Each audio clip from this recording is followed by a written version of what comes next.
Picture a misty valley in feudal Japan, the year 1400, where dawn breaks over rice fields, their green tips swaying in a cool breeze. The air carries the faint scent of cedar and damp earth, mingling with the metallic temps of a katana's polished steel. Before you stands a samurai, his armor clinking softly, his gaze steady under a lacquered helmet. Feel the weight of his sword at your side, its hilt rough against your palm. Hear the distant chime of a temple bell echoing through the silence. This is the world of the samurai, bound by Bushido, code of honor demanding loyalty, courage, and sacrifice. Life here was a delicate balance of beauty and brutality, where every step carried the shadow of duty or death. From grueling training to deadly duels, from political intrigue to the specter of ritual suicide, a samurai's existence was unrelenting. You, accustomed to modern comfort, soft beds, free choices, and safety, would find this world unforgiving. The samurai's path required a body honed by pain, a mind steeled by discipline, and a heart ready to surrender all. Step into their world now, where cherry blossoms fall as swiftly as lives, and let the quiet weight of their story unfold, revealing why survival as a samurai would be a challenge too great for most. Picture yourself in a quiet dojo at dawn, the year 1390, in a misty Japanese valley where the air is cool and sharp with the scent of cedar and dew-soaked earth.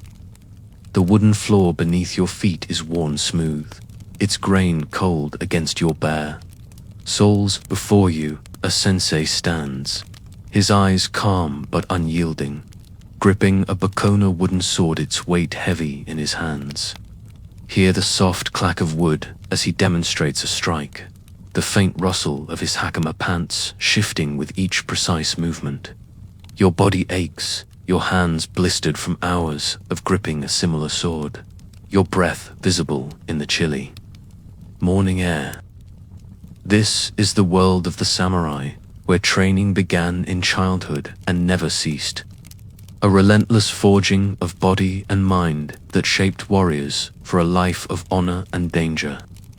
Step closer now and let the grueling rhythm of their training unfold, revealing why you, accustomed to modern ease, would struggle to survive its demands. Imagine waking before sunrise, the sky still dark, the air heavy with the scent of straw, mats and the faint smoke of a dying hearth. You are a child, perhaps 7 years old, pulled from a thin futon, its cotton worn and cool against your skin. The dojo awaits, its sliding shoshi screens letting in slivers of pale light, their paper rustling softly in the breeze. Smell the faint wax of polished wood, the tang of sweat lingering from yesterday's drills. Your sensei, a samurai veteran, hands you a bokken, its surface smooth but heavy, its balance unfamiliar to your small hands. Hear his low voice, steady and firm, guiding you through kata-precise forms, repeated endlessly. Historical records, like those from the Kamakura period's warrior clans, describe boys training from age 5, their days filled with swordplay and discipline. Your modern morning's soft beds, leisurely breakfast would offer no preparation. For this dawn of pain and focus, step into the training yard, where the ground is packed earth, its surface hard and dusted with frost. Picture yourself swinging the bokken, your arms burning, the wood's weight pulling at your shoulders. Hear the sharp clack as your sword meets another's, the grunt of effort escaping your lips. Smell the faint dust rising from the ground, mingling with the piney scent of nearby trees. The sensei corrects your stance, his hand firm as he adjusts your grip, his voice a calm command. You strike again and again, until your palms blister, the skin raw and stinging. Chronicles from the Muramaki period, such as the Hike Monogatari, details samurai training with wooden swords, often causing bruises or broken bones. Feel the ache in your wrists, the sweat trickling down your back despite the cold. Your modern workouts gym machines, short sessions, would falter here, where training was a daily crucible. Forging strength through repetition, move to the archery range, where straw targets stand under a grey sky, their surfaces damp from morning mist. Picture yourself drawing a yumi bow, its bamboo frame taut, its string biting into your fingers. Smell the faint resin of the bow, the wet straw of the target. Hear the soft twang of the string as you release an arrow, its flight. A whisper before it thuds into the straw, misses earning a nod of correction from your sensei. Archery, or kudo, was essential, as seen in records of the Minamoto clan, requiring precision and calm under pressure. Your arms tremble, unused to the bow's pull, your focus wavering in the cold. Feel the calluses forming, the sting of a misfired string snapping against your arm. Your modern leisure casual games, soft chairs would offer no shield against this relentless practice, where every shot honed a warrior's eye. Now, imagine mounting a horse, its saddle rough under you, the air filled with the musky scent of its hide and the faint tang of leather. The beast shifts, its hooves thudding softly on the earth, as you grip a wooden lance, its shaft heavy and unwieldy. Hear the sensei shout, guiding you to charge a straw dummy, the wind whistling past your ears. Your thighs ache, gripping the horse, your balance precarious as it gallops. Historical accounts from the Kamakura period describe samurai mastering horsemanship, often riding bareback in training to build resilience. Smell the dust kicked up by hooves, the sweat of horse and rider mingling in the air. Feel the jolt of each stride, the lance's weight straining your arms. Your modern inexperienced cars, paved roads would leave you unsteady, bruised, and humbled by this dance of speed and strength. Step into the Zen meditation hall, a dim room where tatami mats line the floor, their straw scent faint but grounding. Picture yourself kneeling, your knees aching on the woven surface, the air cool and still. Smell the faint incense, its sandalwood warmth curling upward as the sensei instructs you to empty your mind. Hear the soft rustle of your kimono, distant chirp of a morning bird.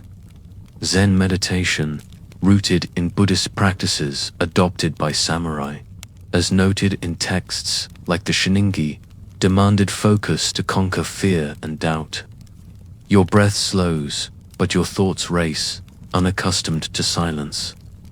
Feel the strain of holding still, the cold seeping through the mats. Your modern distractions phones, constant noise would make this mental discipline a battle, where clarity was forged through stillness. Consider the physical toll of this regimen, a life begun in childhood, and unrelenting even in adulthood. Picture your hands, blistered and calloused, gripping a bokken, the skin cracked from cold and effort. Smell the faint salve of herbs, applied to ease bruises, but sharp in your nose. Hear the soft groan of your own voice, stifled to hide weakness. As you rise for another drill, medical studies of samurai remains, like those from Sengoku period burials, show worn joints, healed fractures, and muscles hardened by decades of training. Feel the ache in your shoulders, the weight of armor, bamboo and iron pressing down during long sessions. Your modern comfort ergonomic chairs, short workouts would offer no relief here, where pain was a teacher, shaping body and will move to a moment of quiet correction, where the sensei kneels beside you, his voice low as he adjusts your sword. Grip, picture his hands, scarred from years of practice, guiding yours with a gentle but firm touch. Smell the faint sweat on his hakama, the cedar of the dojo's beams. Hear his calm instruction, urging precision over haste as you repeat a kata for the 100th time. Training was not just physical texts, like the Hogakure emphasized the samurai's need for mental resilience, accepting failure as a path to mastery. Feel the weight of expectation, the pressure to be flawless in a world where mistakes could mean death. Your modern leniency second chances, casual effort would falter here, where perfection was a daily demand. Imagine the dojo at dusk, sky a soft purple, the air cool with the scent of pine and fading daylight. The day's training ends, but your body hums with exhaustion, your muscles stiff, your mind heavy with lessons. Picture your peers, fellow trainees, their faces flushed, but stoic, sharing a simple meal of rice and pickled radish. Smell the faint tang of the radish, the starchy warmth of rice. Hear the soft clink of chopsticks, the murmur of their tired voices. Training was a bond, as seen in records of samurai schools like the Katori Shintaro, forging loyalty through shared struggle. Feel the rough texture of a communal bowl, its warmth a fleeting comfort. Your modern independence private spaces, personal goals would bend here, where survival meant unity in hardship. Reflect on the endless nature of this training, a lifelong forge that never softened. Picture an older samurai, his hair graying, still practicing kata under the sensei's eye, his movements slower but precise. Smell the faint oil on his katana, its blade polished to a mirror's sheen. Hear the soft clack of his bokken, a rhythm, unbroken by age. Historical accounts, like those of the Ashikaga clan, show samurai training until death, their skills a duty to their lord. Feel the weight of a lifetime's discipline, the body worn but unyielding. Your modern life retirement, leisure, would find no echo here, where a samurai's training was eternal, a relentless path to honor. As you linger in this scene, picture the dojos quiet at night, the air cool, the floorboards creaking softly. Under the weight of resting warriors, smell the faint cedar, the lingering sweat of the day's labor. Hear the distant hoot of an owl, the rustle of a breeze through the shoshi. The samurai's training was a crucible of body and mind, its demands unyielding, its toll immense. Archaeological finds-worn swords, scarred bones whisper of their endurance. A life of discipline too harsh for modern ease. Let this scene fade, the dojo's stillness a testament to their strength, as we move to the next challenge of the samurai's world. Picture yourself kneeling in a tatami-lined room in feudal Japan, the year 1420, where the air is cool and scented with the faint straw of the mats and the distant bloom of cherry blossoms. The shoshi screens glow softly with dawn's light, there, paper rustling in a gentle breeze. Before you, a scroll lies open, its ink-black characters detailing Bushidotha, samurai's code of honor, a rigid guide demanding loyalty, courage, and sacrifice. Feel the smooth silk of your kimono, its weight heavy with expectation, as your lord's voice echoes in memory, commanding absolute devotion. Hear the soft clink of a katana resting at your side, its presence a constant reminder of duty. This is the world of the samurai, where Bushido shaped every thought and deed. Its weight a relentless burden that could crush the spirit. Step closer now, and let the quiet pressure of this code unfold, revealing why you, with your modern freedoms, would struggle to survive its demands. Imagine rising at dawn, your body stiff from a thin futon, its cotton cool against your skin. The air carries the faint incense from a household shrine, its sandalwood warmth a fleeting comfort. You kneel before your armor, its lacquered plates gleaming in the dim light, each piece a symbol of your role. Smell the faint oil used to polish the iron, its metallic temps sharp in the morning chill. Hear the soft rustle of your hakama as you dress, each fold precise, a ritual to align your mind with Bushido's demands. Historical texts, like the Hagakure from later samurai traditions, describe Bushido as a path of unwavering loyalty to one's lord, where personal desires were buried.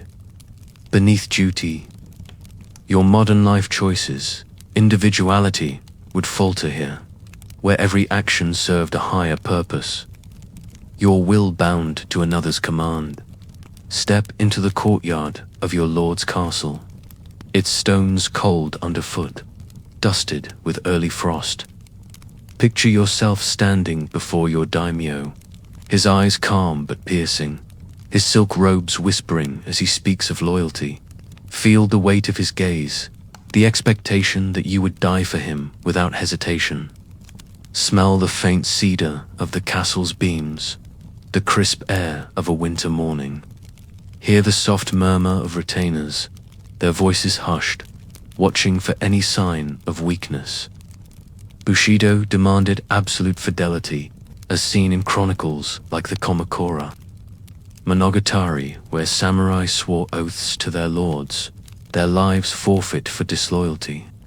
Your modern sense of self-prioritizing personal goals would clash with this surrender, where your lord's will was your own, a chain as heavy as your armor. Move to the village square, where a crowd gathers, their eyes fixed on you as you pass, your katana a visible mark of your status. Picture their whispers, soft but sharp, judging your every gesture for signs of honor or shame. Smell the faint smoke from a nearby hearth, the earthy scent of rice fields beyond. Hear the rustle of their straw sandals, the low hum of gossip about a samurai's recent deed or misdeed. Bushido placed honor above life, as recorded in accounts of the Minamoto clan, where a single lapse could tarnish a family's name for generations. Feel the weight of their scrutiny, the pressure to be flawless in every bow, every word. Your modern casualness mistakes forgiven, reputations fluid would crumble here, where honor was a fragile glass, easily shattered. Consider the specter of seppuku, the ritual suicide demanded for shame or failure. Picture a quiet room, its tatami mats pristine, the air heavy with the scent of polished wood and faint incense. You kneel, a tanto dagger before you, its blade gleaming, its hilt cool in your trembling hands. Hear the soft breath of your second, a fellow samurai standing ready with his katana to end your suffering. Smell the faint iron of the blade, the straw mats absorbing the tension. Historical records, like those from the Muromachi period, describe seppuku as a restoration of honor, performed with calm precision before witnesses. Feel the cold sweat on your brow, the heart-pounding weight of choosing death over disgrace. Your modern instinct self-preservation, second chances, would recoil from this act, where failure meant a final, deliberate cut. Step into a moment of daily duty. Picture yourself guarding your lord's gate, the air cool with the scent of pine and frost. Your armor presses against your shoulders, its weight a constant reminder of your role. Hear the soft clink of its plates as you shift, the distant crow of a rooster breaking the silence. Smell the faint oil on your katana, polished nightly to honor your duty. Bushido required constant vigilance, as seen in texts like the Taihiki, where samurai lived ready to serve or die at a moment's notice. Feel the ache in your legs from hours of standing, the strain of suppressing personal desires for your lord's command. Your modern freedom leisure, personal time, would find no place here, where duty was a ceaseless rhythm shaping every breath. Reflect on the psychological toll of this code, its unyielding grip on the mind. Picture yourself in a Zen garden, its raked gravel smooth, the air scented with moss and stone. You sit, cross-legged, striving for calm, but your thoughts churn with the fear of failure. Hear the soft trickle of a bamboo fountain, its rhythm meant to soothe but clashing with your racing pulse. Zen meditation, integral to Bushido as noted in Shininki texts, demanded mastery over emotion, but the pressure of honor weighed heavy. Feel the tension in your chest, the constant need to prove your worth. Your modern mindset valuing self-expression, forgiving flaws would struggle here, where doubt was a silent enemy. Suppressed through relentless discipline, move to a moment of judgment. Picture a council of samurai, their faces stern, gathered in a hall lit by flickering oil lamps. Smell the faint wax, its warm scent mingling with the cedar of the walls. Hear their low voices, deliberating your actions, perhaps a delayed response to your lord's call, a misstep in etiquette. Historical accounts from the Ashikaga shogunate show samurai judged harshly, their status tied to flawless conduct. Feel the weight of their gazes, the shame burning in your chest as you bow, knowing a single error could demand seppuku. Your modern lenience apologies, fresh starts would offer no shield here. Where honor was a public mantle, its loss a wound deeper than any blade. Imagine the isolation of this life, where personal desires were buried beneath duty. Picture yourself alone in your quarters, the air cool, the tatami mats faintly scented with straw. You write a poem, its ink sharp and black, a fleeting outlet for emotions Bushido forbids. Hear the soft scratch of your brush, the rustle of paper in the stillness. Smell the faint charcoal of the ink, its bitterness grounding. Texts like the Kakinshu anthology show samurai turning to poetry for solace, their feelings constrained. By duty, feel the ache of unspoken thoughts, the longing for freedom you cannot voice. Your modern openness sharing emotions, seeking comfort would be stifled here, where silence was strength and vulnerability a flaw. Now, picture the castle at dusk, its wooden walls glowing in the fading light, the air scented with cherry blossoms and smoke. Samurai gather, their armor clinking softly, sharing a meal of rice and miso, its savory warmth a brief respite. Hear the soft clink of chopsticks, the murmur of their voices, bound by shared duty. Smell the faint salt of the miso, the rice's starchy comfort. Bushido's weight was a lifelong forge, as seen in records of the Hojo clan, shaping warriors who lived for their lord, not themselves. Your modern life, individual goals, personal freedom would bend under this code, its demands a chain to heavy for most. Let this scene linger, the castle's quiet a testament to their endurance. As we move to the next challenge of the samurai's world, picture yourself walking through a quiet village in feudal Japan, the year 1450, where the air is cool with the scent of cherry blossoms and the faint smoke of a distant hearth. The dirt path beneath your sandals is soft, dusted with petals, but your hand rests on the hilt of your katana, its lacquered scabbard smooth yet heavy with purpose. A samurai approaches, his eyes sharp, his armor clinking softly with each step. Hear the faint rustle of his silk kimono, the low hum of the wind through bamboo.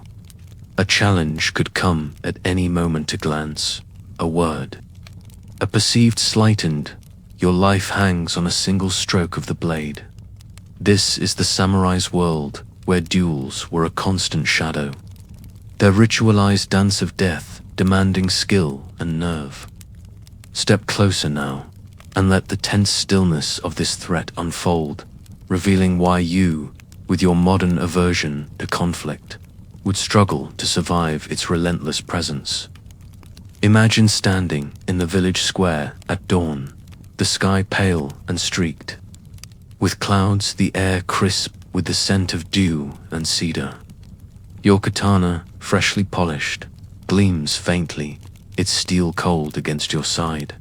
You adjust your stance, feet planted on the packed earth, its texture firm but yielding.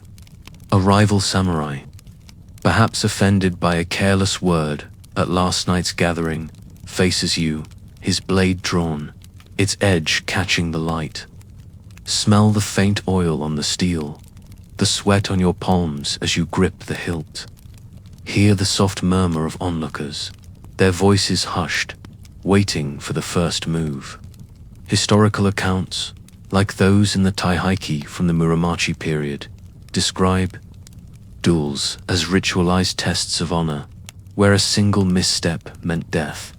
Your modern instinct to talk, to avoid would falter here, where silence and steel answered all disputes.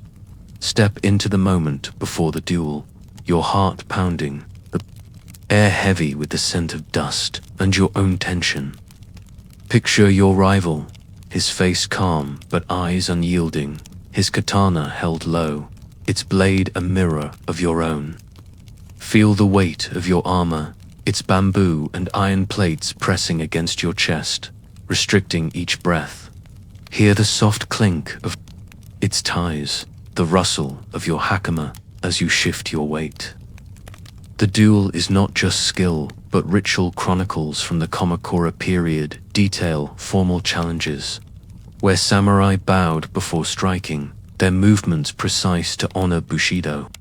Smell the faint straw of the village ground, the distant bloom of plum trees. Your modern life-safe offices, mediated conflicts would offer no preparation for this moment, where a split-second error could end your life. Move to the training that prepares you for this threat, a lifelong honing of reflexes in the dojo. Picture yourself practicing iojutsu, the art of drawing and striking in one fluid motion. The dojo's wooden floor is cool under your feet, its air scented with cedar and wax from polished beams. Hear the sharp swish of your katana as you draw. It, the clack of a wooden target struck cleanly. Smell the faint sweat on your kimono, the dust rising from hours of repetition. Texts like the Kotori Shintaru manuals emphasize iojutsu's precision, where a single draw could decide a duel. Feel the burn in your forearms, the strain of repeating the motion until it's instinct. Your modern workouts, casual jogs, light weights would crumble under this relentless practice, where every day sharpened you for a moment of life or death. Consider the psychological strain of living under this constant threat. Picture yourself walking a castle corridor, its walls lined with tatami, their straws scent faint but grounding. The air is cool, but your mind races. Every passing samurai could be a challenger, every glance a prelude to a duel. Hear the soft creak of the floorboards, the distant clatter of armor from guards outside. Smell the faint oil of your katana, always at your side, its presence a heavy reminder. Historical records from the Ashikaga shogunate describe samurai living with hypervigilance, their honor tied to readiness for combat. Feel the tension in your shoulders, the constant need to appear composed. Your modern, ease-avoiding confrontation, seeking peace would unravel here, where every day demanded a warrior's poise. Ready for a blade's swift judgment, step into a formal duel, arranged after a public slight, perhaps a dispute over loyalty to your lord. Picture a clearing outside the village, marked by straw ropes, the ground swept smooth, its earth cool and damp. The air carries the scent of pine and morning mist, the crowd silent, their breath visible in the chill. You face your opponent, bowing low, your katana's hilt cool in your grip. Hear the soft rustle of his armor, the faint hum of a priest's prayer for honor's sake. Smell the faint charcoal of a nearby brazier, warming the spectators. Chronicles from the hike Monogatari describe such duels, where samurai fought with calm precision, their lives a fleeting offering to Bushido. Feel the pulse in your throat, the weight of eyes judging your every move. Your modern aversion to violence stalking it out, walking away would find no place here. Where honor demanded you stand and strike. Reflect on the physical toll of this readiness, the body always primed for combat. Picture your hands, calloused from gripping the katana, their skin cracked from cold mornings of practice. Smell the faint salve of herbs applied to cuts from sparring, its sharp scent stinging your nose. Hear the soft groan of your own breath, suppressed to hide fatigue, as you train late into the evening.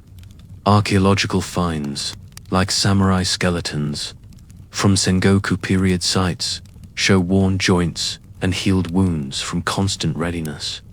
Feel the ache in your knees from standing in stance, the weight of armor pressing your shoulders. Your modern comfort soft chairs, restful weekends would offer no relief here, where the body was a tool, honed daily for a duel's sudden call. Move to a moment of quiet preparation. Picture yourself polishing your katana in your quarters, the air cool with the scent of tatami and lamp oil. The blade gleams, its edge sharp enough to split a hair, its steel cold under your fingers. Hear the soft scrape of the polishing cloth, the faint creak of the wooden stand. Smell the faint metallic temps, the wax of the lamp flickering nearby. Texts like the Book of Five Rings by Musashi emphasize the samurai's bond with their sword, a constant companion in a world of threats. Feel the weight of the blade, its balance a reminder of the duels it may face. Your modern as mere objects would falter here, where the katana was an extension of your soul, its care a ritual of survival. Imagine the aftermath of a duel, whether you win or lose. Picture the clearing now silent, the crowd dispersing, the air heavy with the scent of blood and trampled earth. If you won, your hands tremble, the katana heavy, its blade stained. If you lost, the pain is sharp, the ground cold beneath you. Hear the soft murmur of witnesses, their voices recounting your honor or your failure. Smell the faint copper of blood, the grass crushed underfoot. Historical accounts, like those of the Taira clan, describe survivors carrying the weight of victory, haunted by the lives they took. Feel the exhaustion in your bones, the fleeting relief of survival. Your modern life, safe, non-violent, recoil from this reality, where every duel left a mark, physical or unseen. Now, picture the village at dusk, the sky a soft purple, the air scented with cherry blossoms and fading daylight. You sit by a fire, its crackle soft, its warmth a brief respite from the day's tension. Your katana rests nearby, its scabbard gleaming, a constant reminder of the next challenge. Hear the soft clink of a sake cup, the murmur of fellow samurai, sharing tales of past duels. Smell the faint rice wine, its warmth a small comfort. The threat of duels was a shadow over every moment, as seen in records of the Hojo clan, where samurai lived with blades ever ready. Your modern peace conflict avoided, safety assured would bend under this constant vigil, its weight too heavy for most. Let this scene linger, the fire's glow a testament to their nerve, as we move to the next challenge of the samurai's world. Picture yourself in a dimly lit castle hall in feudal Japan, the year 1430, where the air is cool and heavy with the scent of cedar beams and flickering oil lamps. The tatami mats beneath your knees are smooth, their straw scent faint but grounding. As you kneel before your daimyo, his silk robes rustling softly, your katana rests at your side, its lacquered scabbard cool to the touch, a silent reminder of your sworn loyalty. Outside, the wind whispers through cherry blossoms, their faint sweetness drifting through the shoshi screens. Hear the low murmur of retainers, their voices hushed, their eyes darting as they weigh alliances and secrets. This is the samurai's world, a labyrinth of political intrigue, where loyalty to your lord was tested by whispers of betrayal, and survival demanded cunning over trust. Step closer now, and let the quiet tension of this web unfold, revealing why you, with your modern openness, would struggle to survive its shadowed games. Imagine waking in your quarters, the dawn light filtering through paper screens, casting soft shadows on the tatami. The air carries the faint scent of ink from a scroll you studied last night, its words detailing your lord's latest orders. You rise from a thin futon, its cotton, cool and worn, your body stiff from kneeling in council. Smell the faint wax of a lamp, its flame extinguished but lingering in the air. Hear the soft creak of the wooden floor as you dress, your kimonos silk heavy with the weight of duty. Historical records, like those from the Kamakura Monogatari, describe samurai as retainers bound to daimyo, their lives entwined with their lord's ambitions.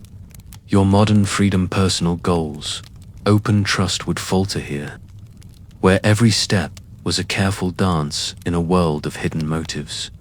Step into the castle's great hall, where the air is thick with the scent of polished wood and the faint smoke of braziers warming the morning chill. Picture your daimyo seated on a raised platform, his face calm but unreadable, his fan moving slowly in his hand. Feel the smooth tatami under your knees as you bow, your forehead brushing the straw, its texture cool and firm. Hear the soft rustle of silk as other samurai kneel, their armor clinking faintly, their loyalty as much a performance as a vow. Chronicles from the Muromachi period, such as the Taihiki, detail the fragile alliances between clans, where samurai navigated rivalries. With careful words, your heart beats faster, sensing the eyes of rivals, their smiles masking ambition. Your modern candor speaking freely, trusting easily would be a liability here, where every word could be a trap. Move to a private meeting in a smaller chamber, its walls lined with painted screens depicting cranes in flight, their colors muted in the dim light.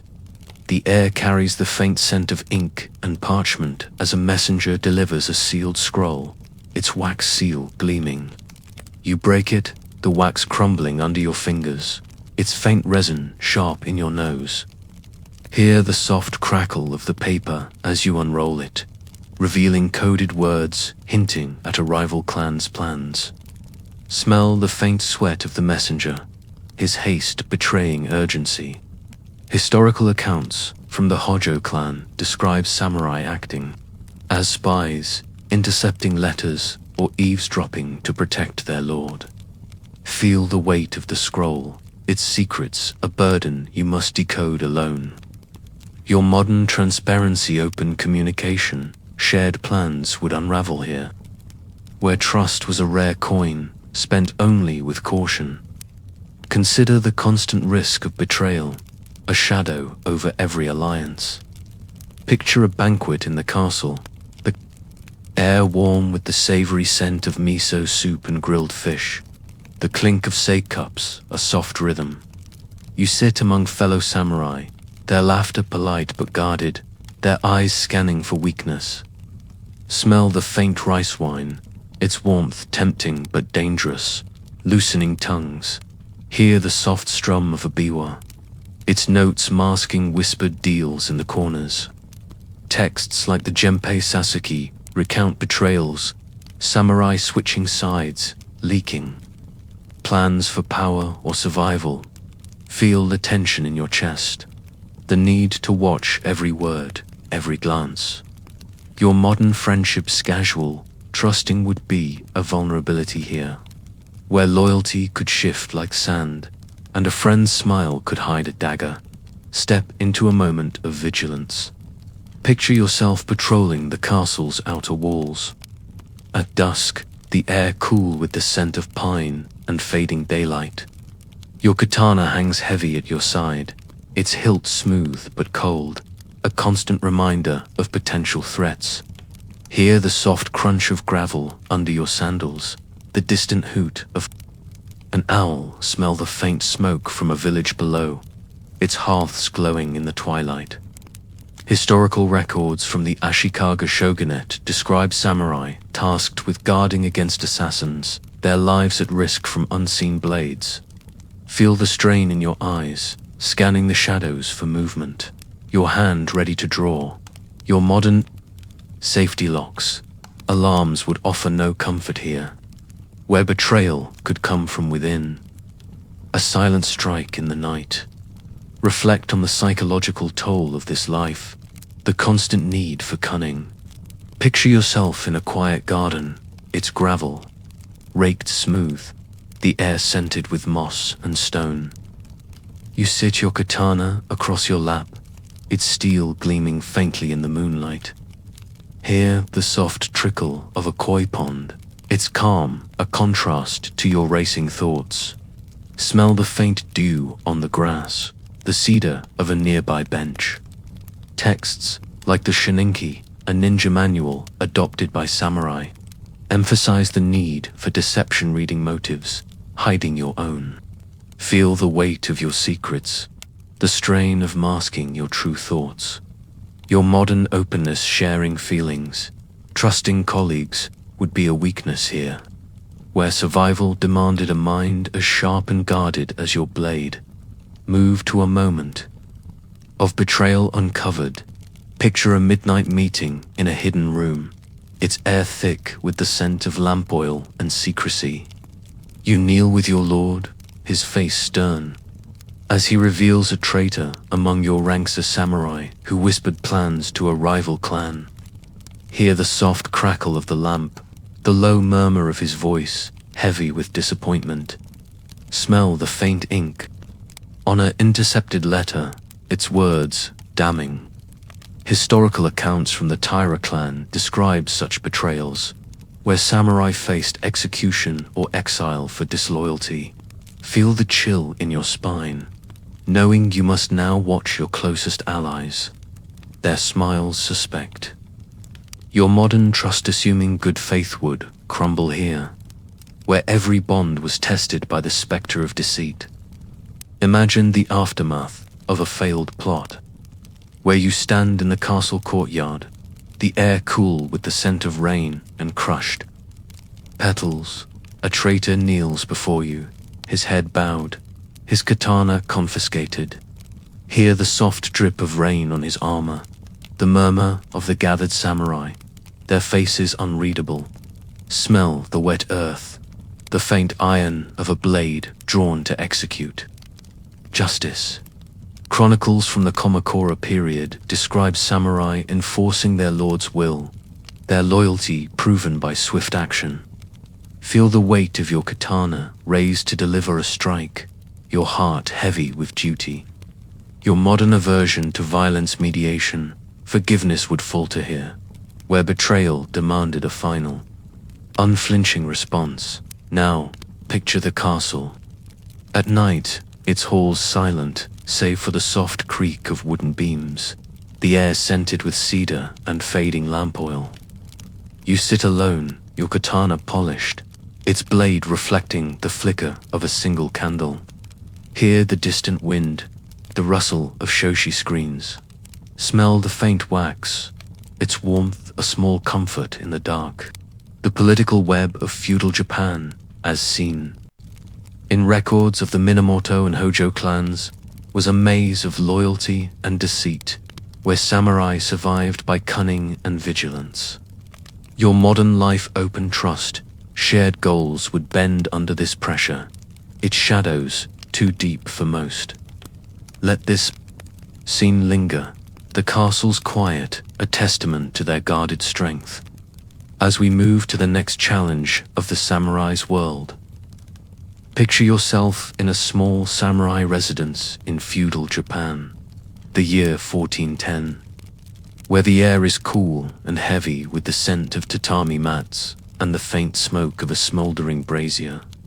The wooden walls, weathered by time, creak softly in the morning chill, their cedar scent mingling with the damp earth outside. You lie on a thin futon, its cotton worn and barely warm, the straw mat beneath it prickly against your skin. Outside, a winter rain falls, its soft patter on the thatched roof a steady rhythm. Feel the cold seeping through the shoshi screens, their paper thin and trembling in the wind. Hear the distant clatter of armor as samurai prepare for a day's duty, their lives bound to a Spartan existence. This is the world of the samurai, where comfort was scarce, diets meager, and the elements a constant foe, especially on campaign. Step closer now, and let the quiet hardship of their days unfold, revealing why you, accustomed to modern comforts, would struggle to survive their relentless austerity. Imagine waking at dawn, your breath visible in the frigid air, the room barely warmed by a small brazier, its coals glowing faintly, their smoky tang sharp in your nose. The futon beneath you is thin, its padding flattened from years of use, offering little cushion against the tatami straw weave. Smell the faint must of the mats, their straws scent damp from the season's humidity. You rise, your joints stiff from the cold, your kimonos silk cool and heavy as you dress.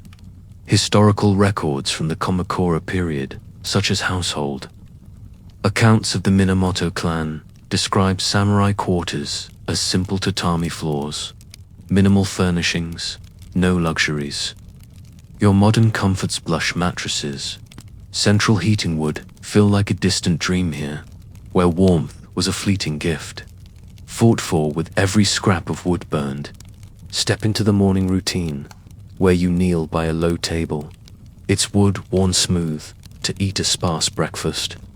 Picture a bowl of rice, its grains plain and slightly gritty, paired with a small portion of pickled radish, its sharp temps cutting through the starchy blandness. Smell the faint vinegar of the pickles, the steam rising from the rice, barely warm in the chilly air.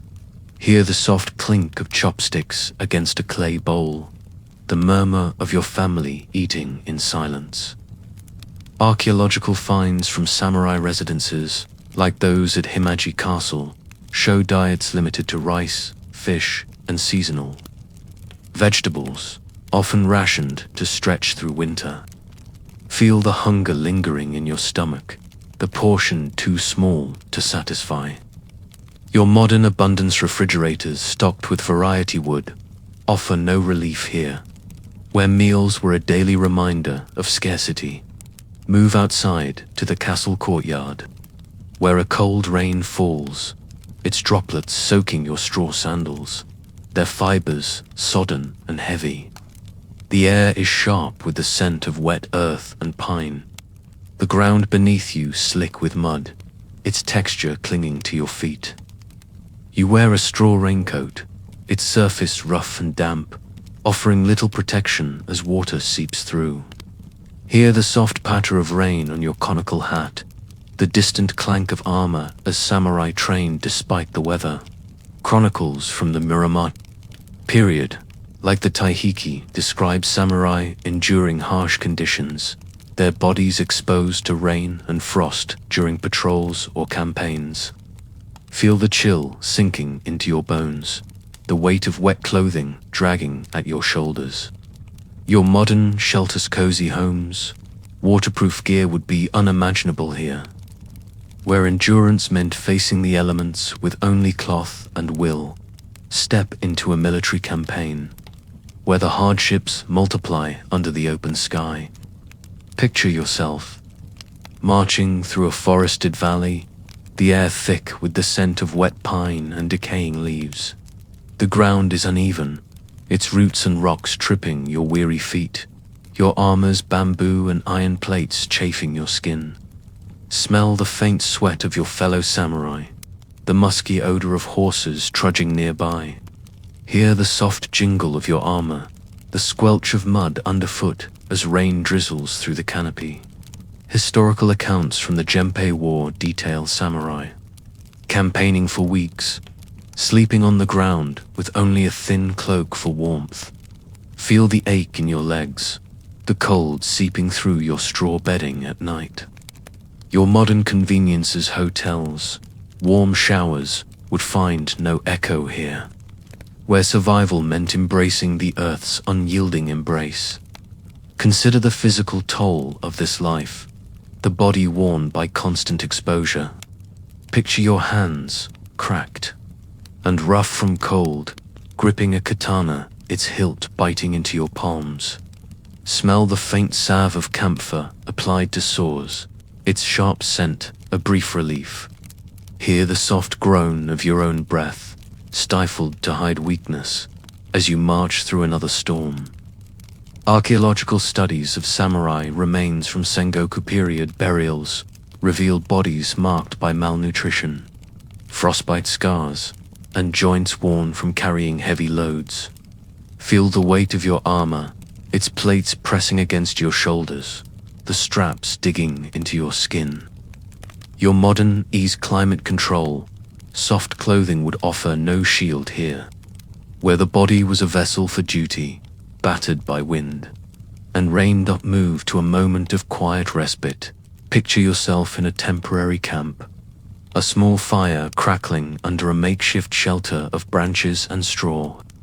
The air is heavy with the scent of wet wood and smoke, the flames barely warming your chilled hands. Hear the soft drip of rain through the leaves, the low murmur of samurai sharing a sparse meal of dried fish and rice balls. Smell the faint salt of the fish, its texture tough between your teeth. Historical records from the Hojo clan describe samurai subsisting on minimal rations during campaigns, their bodies lean but resilient. Feel the hunger gnawing at your stomach, the cold seeping through your cloak. Your modern diet-rich meals, instant snacks would falter here, where every bite was a calculated necessity, stretched to sustain the march. Reflect on the isolation of these conditions, the loneliness of a life without comfort. Picture yourself alone at night, the camp silent save for the soft howl of wind through the trees, the air scented with pine and damp earth. You wrap a thin blanket around you, its wool coarse and barely warm, the ground hard beneath your body. Hear the faint rustle of your cloak, the distant snort of a horse. Texts, like the hike Monogatari, describe samurai enduring long nights in the field, their thoughts turning to home but bound by duty. Feel the ache in your heart, the longing for warmth and rest you cannot voice.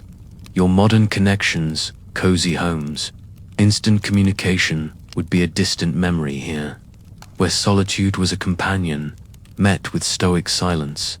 Step into a moment of daily labor. Picture yourself repairing your armor in camp, your hands threading a needle through bamboo plates, its surface rough and splintered. Smell the faint oil used to treat the leather straps, its temps mingling with the smoke of a nearby fire. Hear the soft snap of the thread, the creak of the bamboo as you tighten it. Archaeological finds from Kamakura sites show armor patched with care, its materials worn by weather and use. Feel the strain in your fingers, the cold numbing your joints as you work. Your modern reliance on convenience disposable goods, quick fixes would struggle here, where every repair was a patient act, preserving tools for survival. Imagine the winter months, when campaigns paused but hardship lingered. Picture yourself in your residence, the air icy, the shoshi screens rattling in a bitter wind. The brazier's coals are sparse, their faint heat barely reaching your hands, their smoky scent sharp in the cold. Smell the faint mildew of the tatami, damp from winter's seep. Hear the soft clatter of your teeth, the rustle of a second kimono, layered for warmth. Historical accounts from the Ashikaga shogunate describe samurai enduring freezing winters, their homes unheated, their bodies wrapped in whatever cloth they owned. Feel the chill in your bones, the weight of hunger from a dwindling rice supply. Your modern comfort's electric heaters, abundant food would offer no solace here, where winter was a test of endurance. Met with quiet resolve, don't now picture the castle at dusk, its wooden walls glowing faintly under a grey sky, the air scented with rain and cedar. You sit by a small fire, its crackle soft, its warmth fleeting against the chill. Your fellow samurai share a meal, their faces gaunt but stoic, the rice and miso a meager comfort. Hear the soft clink of chopsticks, the murmur of their voices, weary but bound by duty. Smell the faint savory broth, its warmth a brief shield against hunger. The samurai's life, as seen in records of the Taira clan, was one of austerity, where harsh conditions forged resilience but broke the weak. Your modern reliance on comfort-soft beds, full pantries would bend under this Spartan existence, its demands too relentless for most. Let this scene linger, the fire's glow a testament to their endurance. As we move to the next challenge of the samurai's world, picture yourself on a fog-shrouded battlefield in feudal Japan, the year 1400, where the air is thick with the scent of damp earth and the acrid tang of burning straw. Dawn barely breaks through the mist, casting a pale glow over a valley strewn with banners flapping softly in the wind. Your armor, a heavy weave of bamboo and iron, presses against your shoulders, its plates clinking with each cautious step. Feel the cold hilt of your katana in your grip, its lacquered surface slick with morning dew. Hear the distant thud of hooves, the sharp twang of arrows slicing through the air, and the sudden clash of steel as samurai meet in combat. This is the samurai's world of warfare, a chaotic dance of violence where survival hung on skill, luck, and endurance. Step closer now, and let the grim reality of battle unfold, revealing why you, with your modern aversion to violence, would struggle to survive its brutal toll. Imagine the march to the battlefield, your legs heavy from days of travel through muddy trails, the air damp with the scent of rain-soaked pine and decaying leaves. Your straw sandals, sodden and fraying, squelch against the ground, their fibers clinging to your feet. Smell the faint musk of horses trudging beside you, their breath steaming in the cold. Hear the soft jingle of your armor, the low murmur of your fellow samurai, their faces tense but stoic.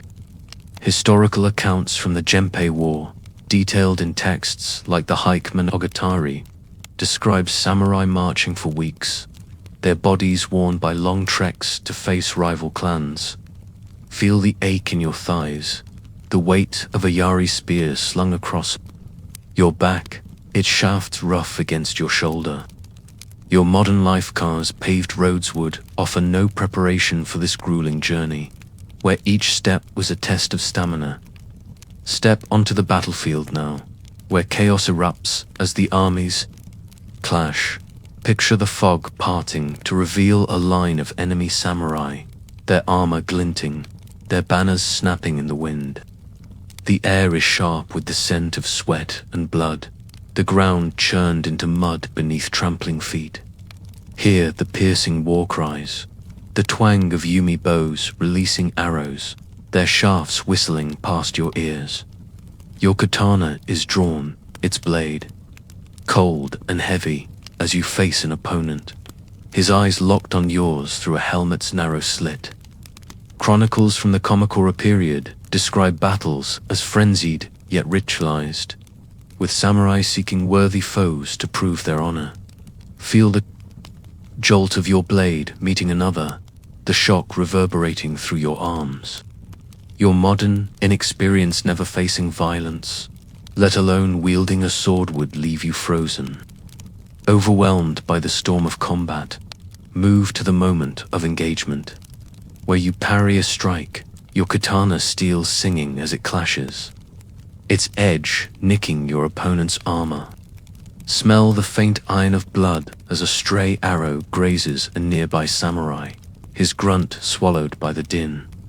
Hear the thud of a falling horse, the clatter of broken spears, the shouts of commanders lost in the chaos. The Taihiki recounts battles like Nambakucho, where samurai fought in tight formations, their blades flashing in deadly arcs. Feel the mud sucking at your sandals, the weight of your armor slowing your movements, your breath ragged behind a lacquered mask. Your modern, safety peaceful streets, distant wars would offer no shield here, where every moment demanded split-second skill to avoid a fatal blow. Consider the risk of injury, a constant shadow in battle. Picture an arrow striking your shoulder, its barbed tip tearing through cloth and flesh, the pain sharp and searing. Smell the coppery tang of your own blood, the mud caking the wound as you stagger. Hear the soft moan of wounded samurai around you, their voices fading into the clamor. Archaeological finds from Sengoku period battlefields, like those at Sekigahara, reveal skeletons with deep sword cuts and shattered bones, evidence of warfare's brutality. Feel the sting as you bind the wound with a torn strip of cloth, its texture rough against raw skin. Your modern medicine hospitals, antiseptics, would be a distant dream here, where a wound could fester, death creeping in without remedy. Step into the aftermath of a skirmish, the battlefield quieting as survivors limp away. Picture the ground littered with broken arrows, their feathers matted with blood, the air heavy with the stench of death and churned earth. You kneel beside a fallen comrade, his armor dented, his face pale beneath a loosened helmet. Smell the faint smoke of a burning banner, the damp grass under your knees. Hear the soft groan of the wounded, the distant wail of a mourning family. Historical records from the Minamoto clan describe samurai tending their fallen, their loyalty, extending even to death. Feel the weight of your katana, now sheathed but stained, its hilt sticky with sweat and blood. Your modern detachment violence seen only on screens would recoil from this grim reality where death was a companion, not a distant tale. Reflect on the psychological toll of constant warfare, the mind scarred by endless fighting. Picture yourself in a camp at night, the air cool with the scent of pine and fading smoke from a dying fire. You sit, your armor removed but its weight still felt in your aching shoulders. Hear the soft crackle of the flames, the low murmur of samurai recounting the day's losses. Smell the faint miso broth simmering in a clay pot, its savory warmth a fleeting comfort. Texts like the Hogakure emphasize the samurai's need to embrace death, but the strain of witnessing slaughter lingered. Feel the heaviness in your chest, the faces of the fallen haunting your thoughts. Your modern peace free of bloodshed, valuing life would buckle under this burden, where each battle etched loss into your soul. Move to a moment of makeshift healing. Picture yourself in a tent, the air thick with the scent of herbal salves and blood-soaked cloth. A healer, no doctor, but a monk with basic skills, stitches a gash on your arm, his needle sharp, its thread biting into your skin. Smell the camphor of the salve, its sting sharp in your nose. Hear the soft chant of his prayers, meant to ward off infection, blending with your stifled gasps.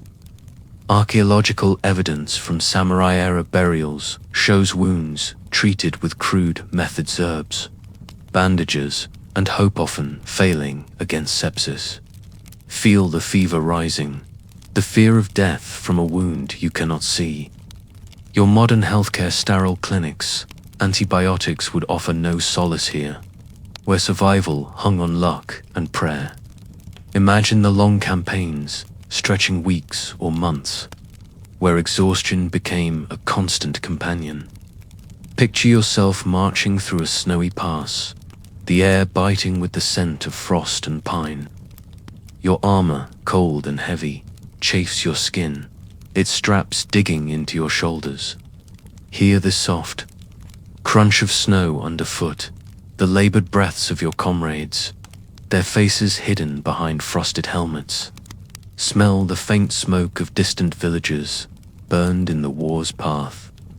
Chronicles from the Ashikaga shogunate describe samurai enduring grueling campaigns, their bodies pushed beyond limits.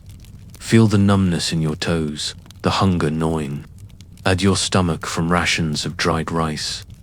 Your modern endurance short commutes, warm homes would falter here, where warfare demanded a body and mind steeled against collapse.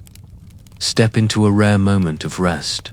Picture a quiet camp under a starry sky, the air cool with the scent of cedar and dew.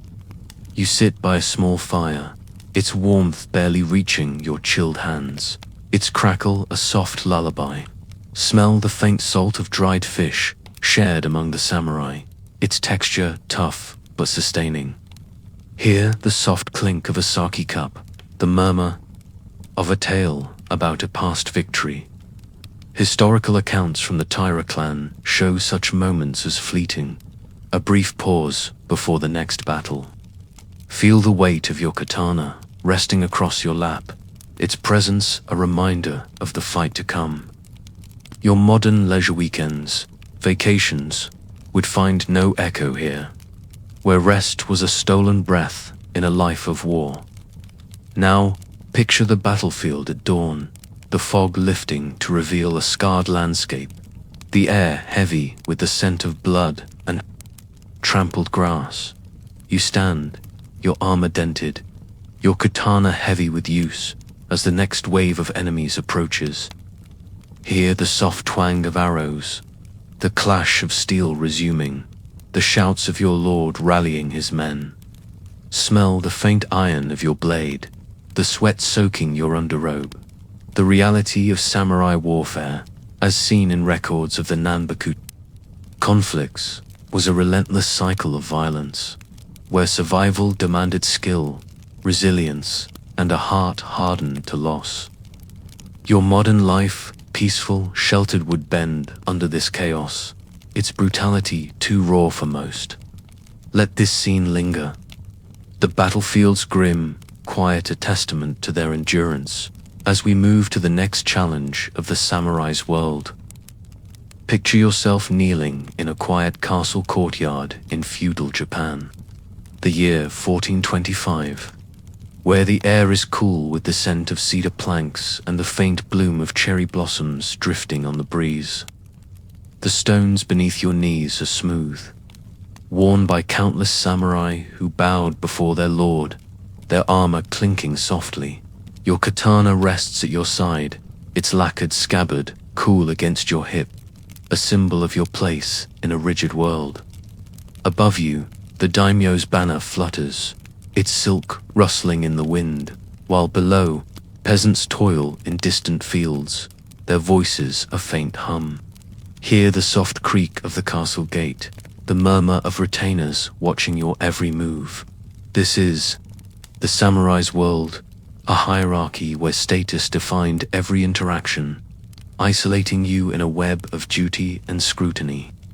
Step closer now, and let the quiet weight of this social order unfold, revealing why you, with your modern freedoms, would struggle to survive its isolating demands.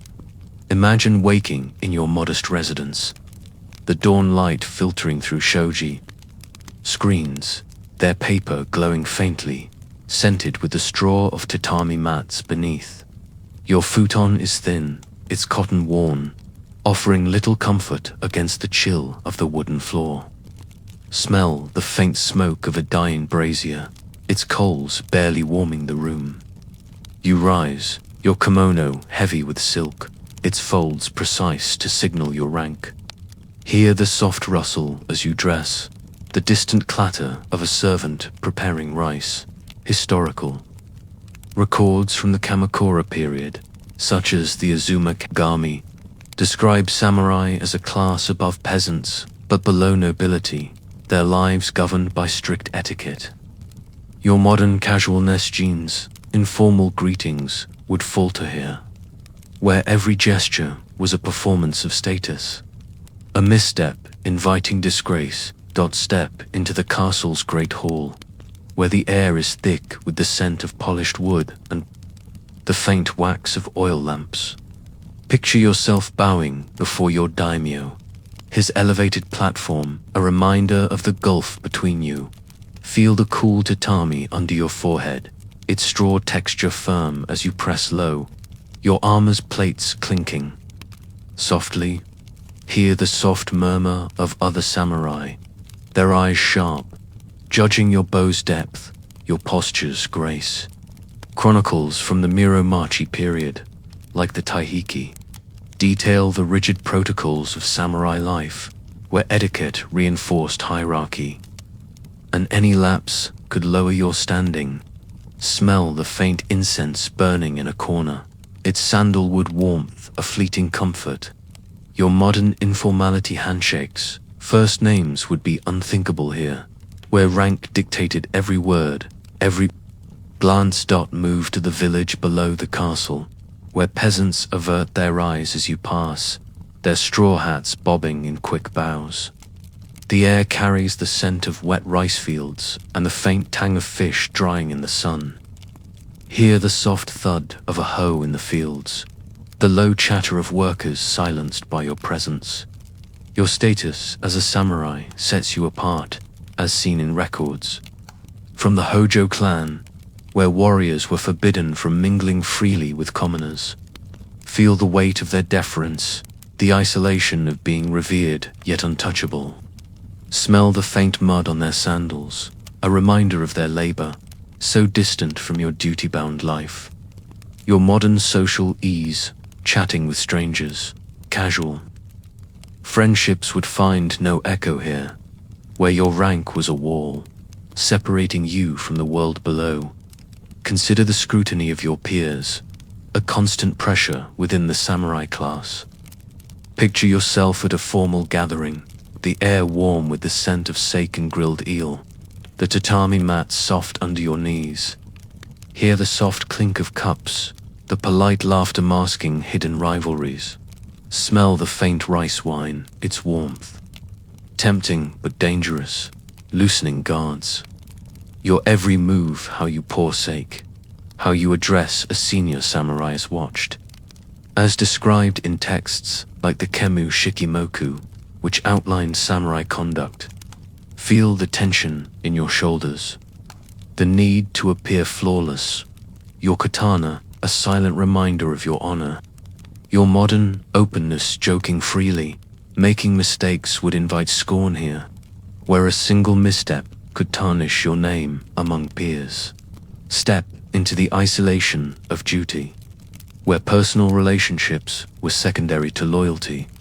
Picture yourself in your quarters at night, the air cool, the tatami scented with straw and the faint wax of a lone candle. You write a letter to your family, far away, the ink's charcoal scent sharp as you brush careful characters onto paper. Hear the soft scratch of the brush, the distant hoot of an owl outside. Smell the faint cedar of the walls, their solidity a contrast to your solitude. Historical accounts from the Ashikaga shogunate show samurai often separated from loved ones, their lives devoted to their lord's service. Feel the ache in your heart, the longing for connection you cannot express. Your modern bonds close friends, frequent calls would wither here, where duty left little room for personal ties. Reflect on the psychological toll of this isolation, the mind strained by constant vigilance. Picture yourself in a Zen garden, its gravel raked smooth, the air scented with moss and stone. You sit, your katana across your lap, its steel cool under your fingers, striving for calm.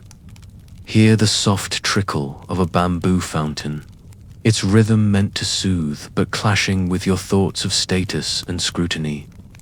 Texts like the Shininki emphasize the samurai's need for mental discipline, but the weight of isolation pressed heavy. Smell the faint dew on the grass, the cedar bench beneath you. Feel the tension in your chest, the fear of failing your role in this rigid hierarchy. Your modern, social freedom open expression, supportive networks would struggle here, where silence was strength and loneliness a constant shadow. Move to a moment of public duty. Picture yourself standing guard at the castle gate, the air cold with the scent of frost and pine. Your armor presses against your shoulders, its plates clinking softly as you shift, your katana heavy at your side. Hear the soft crunch of gravel as retainers pass, their eyes flicking to your posture, judging your readiness. Smell the faint smoke from a village below, its hearths glowing in the dawn. Chronicles from the Taira clan describe samurai as visible, symbols of their lord's power, their conduct a reflection of his honor. Feel the weight of their gazes, the pressure to embody perfection. Your modern individuality relaxed postures, personal quirks would be a flaw here. Where your role demanded a faceless devotion to hierarchy. Imagine a rare moment of connection. Picture a quiet meal with fellow samurai. The air warm with the scent of miso soup and rice. The tatami mats soft under your knees. Hear the soft clink of chopsticks, the low murmur of their voices, cautious even in camaraderie. Smell the faint savory broth, its warmth a small comfort in a life of restraint. Historical records from the Minamoto clan show such moments as fleeting, overshadowed by the need to maintain rank and decorum. Feel the distance between you and your peers, their loyalty to the Lord binding you, yet keeping you apart. Your modern friendships, easy laughter, shared vulnerabilities would falter here, where even allies were rivals, their bonds tempered. By hierarchy, step into a moment of private reflection. Picture yourself alone in a temple, its wooden beams scented with cedar and incense. You kneel before a shrine, its stone altar cool under your hands, offering a prayer for strength. Hear the soft chant of a monk, the faint rustle of your kimono as you bow. Smell the sandalwood incense, its warmth curling upward, a fleeting solace. Texts like the Kakinshu anthology reveal samurai turning to poetry or prayer to ease the loneliness of their role. Feel the weight of your katana resting nearby, its presence a reminder of your isolation. Your modern connections, social media, constant contact would fade here, where solitude was a duty met with quiet resolve. Now, picture the castle at dusk, its walls glowing faintly under a purple sky, the air scented with cherry blossoms and fading firelight. You sit by a brazier, its coals crackling softly, sharing a sparse meal with other samurai, their faces shadowed but disciplined. Hear the soft clink of cups, the murmur of a story about a lord's command. Smell the faint rice wine, its warmth a brief escape from the cold. The samurai's life, as seen in records of the Hojo clan, was one of isolation within a rigid hierarchy, where status defined every bond. Your modern social freedom's casual ties, equal footing would bend under this structure, its scrutiny. Too heavy for most. Let this scene linger, the castle's quiet, a testament to their stoic endurance. As we move to the next challenge of the samurai's world, picture yourself kneeling in a silent room in feudal Japan, the year 1440, where the air is cool and heavy with the scent of fresh tatami mats and the faint smoke of sandalwood incense. The shoshi screens glow softly with the pale light of dusk, their paper trembling in a gentle breeze. Before you lies a tonto dagger, its blade polished to a mirror's sheen, resting on a white cloth, its silk smooth under your trembling fingers. Your kimono, pristine and carefully folded, feels heavy with the weight of expectation, its silk cool against your skin. Hear the soft rustle of your seconder, trusted samurai standing behind you, his katana ready to deliver the final strike. The air carries the faint iron tang of the blade, a reminder of the ritual to come. This is the world of seppuku, the samurai's ultimate act of honor, a deliberate surrender to restore a tarnished name. Step closer now, and let the quiet gravity of this burden unfold, revealing why you, with your modern instinct for self-preservation, would struggle to survive its crushing weight. Imagine the moment you learn of your failure, perhaps a lapse in duty to your daimyo or a public slight that stained your honor. Picture yourself in the castle's great hall, the air thick with the scent of cedar beams and wax from oil lamps flickering in the dim light. You kneel before your lord, his face stern, his silk robes rustling as he pronounces your shame. Feel the cool tatami under your knees, its straw texture firm as you bow, your forehead brushing the mat. Hear the soft murmur of retainers, their voices hushed, their eyes heavy with judgment. Historical records from the Kamakura period, like the Azuma Kagami, describe seppuku as a samurai's path to cleanse dishonor, demanded for failures as small as a misspoken word. Your heart pounds, the weight of disgrace settling like a stone. Your modern values forgiveness, second chances would falter here. Where shame was a wound only death could heal. Step into the preparation for seppuku, a ritual as deliberate as any battle. Picture yourself in a small chamber, its walls bare, save for a single scroll painting of a crane, its ink faded but serene. The air is cool, scented with the straw of fresh tatami and the faint sweetness of rice wine prepared for the ceremony. You sit, your hands folding a white kimono, its silk, crisp and cold, a garment meant for your final act. Smell the faint charcoal of ink as you write a death poem, a samurai tradition noted in texts like the Hogakure, your brush trembling as it traces characters of farewell. Hear the soft scratch of the brush on paper, the distant chime of a temple, bell marking the hour. Feel the weight of the tanto, its hilt smooth in your grip, its blade a silent promise. Your modern instinct to avoid pain, to seek resolution, would recoil from this meticulous preparation, where death was a crafted ritual, not a fleeting impulse.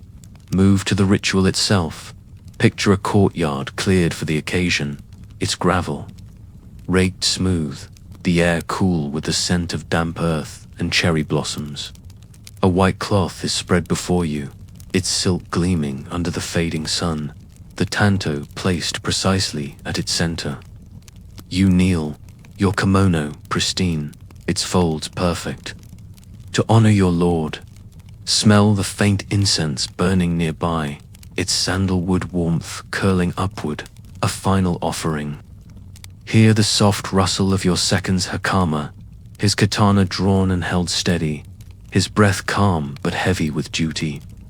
Chronicles from the Muromachi period, such as the Taihaiki, describe seppuku as a public act, witnessed by peers to affirm the samurai's honor. Feel the cold steel of the tanta in your hands, its edge sharp against your palm, the moment of decision pressing against your chest. Your modern aversion to self-harm, valuing life above all, would crumble here, where death was a duty chosen to restore a name. Consider the psychological weight of this expectation, a shadow over every samurai's life. Picture yourself walking through the castle at night, the air cool with the scent of cedar and lamp oil, your katana heavy at your side. You pass a shrine, its stone altar cool under your fingers as you pause to pray, seeking strength to uphold. Bushido, hear the soft drip of water from a bamboo fountain, its rhythm a contrast to your racing thoughts. Smell the faint moss on the stone, its earthiness grounding but fleeting. Texts like the Shiningi emphasize the samurai's need to embrace death daily, knowing seppuku could be demanded at any moment. Feel the tension in your shoulders, the constant fear of failure that could lead to this final act. Your modern mindset seeking therapy, valuing survival, would struggle here. Where honor outweighed life and shame was a sentence carried in. The heart step into a moment of quiet reflection. Picture yourself alone in your quarters, the air heavy with the scent of tatami and a single candle's wax. You polish your tonto, its blade gleaming, its hilt cool and smooth under your fingers. Hear the soft scrape of the cloth, the faint creak of the wooden stand. Smell the faint oil used to maintain the blade, its metallic temps sharp in the stillness. Historical accounts from the Hojo clan describe samurai preparing their weapons with care, knowing they might be used for seppuku. Feel the weight of the dagger, its purpose a silent question in your mind. Could you wield it against yourself? Your modern values, self-preservation, emotional openness would falter here, where the tanto was both a weapon and a mirror, reflecting your duty to honor. Move to the day before the ritual. Picture a final meal with your family, the air warm with the scent of miso soup and rice, the tatami mat soft under your knees. You sit, your kimono pristine, sharing a bowl of grilled fish, its salty temps a fleeting comfort. Hear the soft clink of chopsticks, the low murmur of your wife's voice, her eyes avoiding yours to hide her grief. Smell the faint rice wine, its warmth a brief escape from the weight of tomorrow. Archaeological finds from samurai residences, like those at Odawara Castle, show simple dining setups, reflecting the austerity even in farewell. Feel the ache in your heart, the unspoken love you cannot express, bound by the stoicism Bushido demands. Your modern connections open affection, shared grief would be stifled here, where silence was honor, and emotion a private burden. Reflect on the physical preparation for seppuku, the body readied for its final act. Picture yourself bathing in a wooden tub, the water cool, scented with a hint of cedar from the wood. Your skin prickles as you scrub, the soap's faint herbal scent sharp in the air. Hear the soft splash of water, the distant chant of a monk preparing the ritual space. Chronicles from the Ashikaga shogunate describe samurai cleansing themselves before seppuku, their bodies purified to meet death with dignity. Feel the roughness of the cloth as you dry, the cold air raising goosebumps on your skin. Your modern comforts, hot showers, soft towels would offer no solace here, where the bath was a ritual, preparing you for a blade's cold touch. Imagine the moment of the act, the courtyard now silent, the air heavy with the scent of incense and crushed gravel. You kneel on the white cloth, the tanto before you, its blade catching the last light of day. Your second stands behind, his katana raised, its steel whispering softly as he adjusts his grip. Smell the faint blood from a past ritual, the earth's dampness beneath the cloth. Hear the soft breath of witnesses, their presence a weight on your shoulders. Historical records from the Taira clan detail seppuku's precision, the samurai cutting his abdomen in a single, deliberate stroke. Feel the tanto's hilt, its smoothness a contrast to the pain you anticipate, your resolve tested by fear. Your modern instinct to live, to avoid pain, would tremble here. Where death was a performance of honor, witnessed by all, step into the aftermath. Picture the courtyard emptying, the air cool with the scent of night and fading incense. The cloth is stained, the tanto now sheathed, its purpose fulfilled. Hear the soft rustle of your second's hakama as he steps away, his duty completes. Smell the faint iron lingering, the gravel's dust settling in the silence. Chronicles from the Kamakura period describe families honoring the fallen samurai, their sacrifice restoring their name.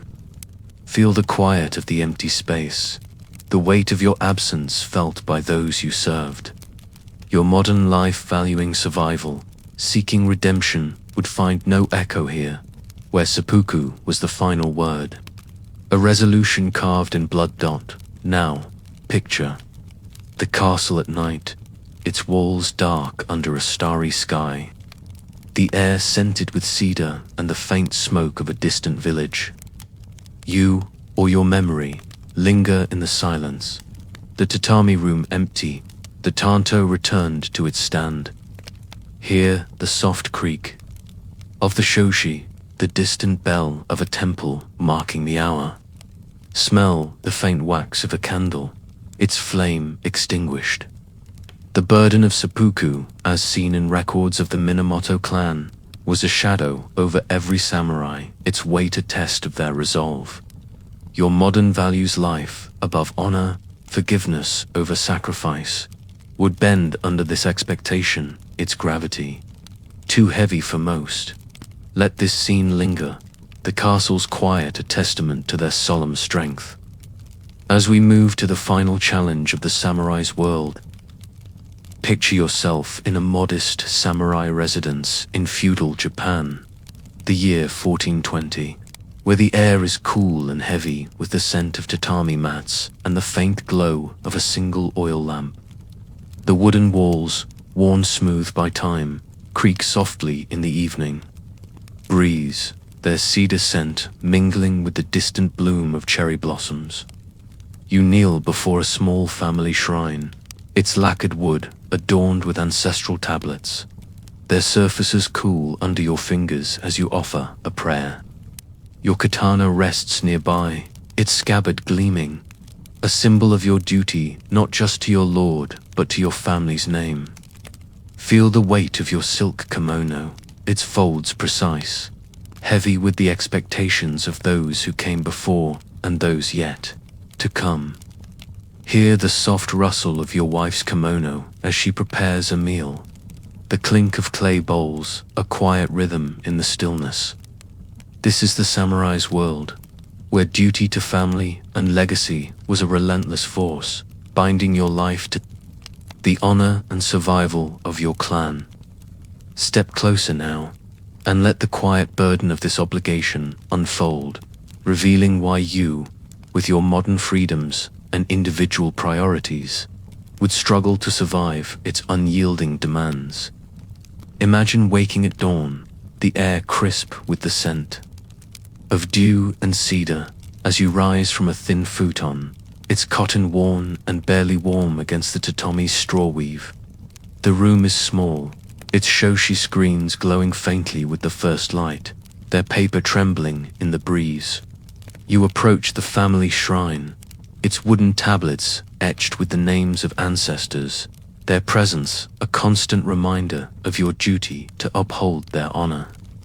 Smell the faint incense burning, its sandalwood warmth curling upward, a prayer for guidance. Hear the soft chant of your own voice, offering respect to those who forged your clan's name. Historical records from the Kamakura period, like those in the Azuma, Kagami, describe samurai as guardians of family legacy, their actions reflecting not just on themselves, but on generations past and future. Feel the weight of the shrine's tablets, their smooth surfaces heavy with expectation. Your modern independence personal goals over lineage would falter here, where your life was a thread in a larger tapestry woven for the clan's enduring. Step into the morning routine, where you meet your family in a modest dining area. The air warm with the scent of steamed rice and miso soup. The low table, its wood worn smooth, holds simple bowls, their clay cool under your fingers as you eat. Smell the faint savory temps of the miso, the starchy warmth of rice, a meal stretched to feed all. Hear the soft clink of chopsticks, the quiet murmur of your children, their eyes watching you with a mix of awe and expectation. Chronicles from the Muromachi period, such as the Taihiki, highlight the samurai's role as a provider, ensuring the clan's survival through service and sacrifice. Feel the pressure in your chest, the need to secure their future through your loyalty to your lord. Your modern priorities, personal fulfillment, flexible roles would bend here, where family duty demanded your every effort, your life a shield. For their continuity, move to the burden of arranged marriages, a cornerstone of samurai legacy.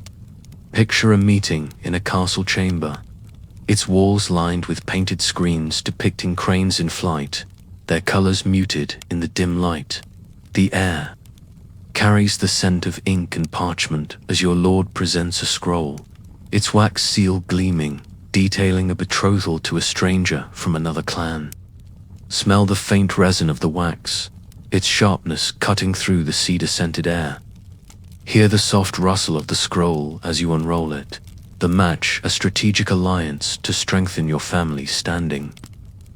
Historical accounts from the Hojo clan describe samurai marriages as political tools, binding clans to secure power or peace.